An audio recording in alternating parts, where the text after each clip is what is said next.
Billion bro sensation వాడా 2 ఇప్పుడు తెలుగు స్టేట్స్లో మ్యాసివ్ స్టార్మ్ క్రియేట్ చేస్తుంది. వరల్డ్ వైడ్గా 200 క్రోర్ మైల్స్టోన్ క్రాస్ చేసి హైదరాబాద్లో గ్రాండ్ సక్సెస్ మీట్ని గ్రాండ్గా సెలబ్రేట్ చేశారు.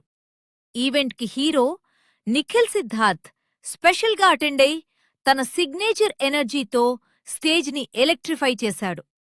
కాంటెంట్ డ్రివెన్ సినిమాని ఎప్పుడు సపోర్ట్ చేసే నిఖిల్ యంగ్ కాస్ట్ పర్ఫార్మెన్స్ని ప్రశంసించారు.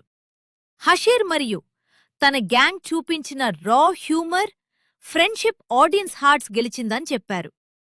సుప్రీం హీరో సాయి ధరమ్ తేజ్ ఎంట్రీతో ఈవెంట్కి మరింత హైప్ వచ్చింది. ప్రొడ్యూసర్ సహూ గారపాటితో ఉన్న బండింగ్ గురించి మాట్లాడుతూ సినిమా సక్సెస్పై తన హ్యాపీనెస్ని షేర్ చేశాడు. ఫ్రెష్ టాలెంట్ని ఎంకరేజ్ చేయటం ఎంత ఇంపార్టెంటో బిలియన్ బ్రోస్ యూత్కి స్ట్రాంగ్ కనెక్ట్ అయ్యారని హైలైట్ చేశాడు. Fun moments, star support, audience love కలిసి ఈ సక్సెస్ మీట్ని అన్ఫర్గెటబుల్గా మార్చాయి. మీరింకా వాళ్ళ 2 చూడకపోతే ఇప్పుడే థియేటర్స్లో ఈ బ్లాక్ బస్టర్ని ఎక్స్పీరియన్స్ చేయండి.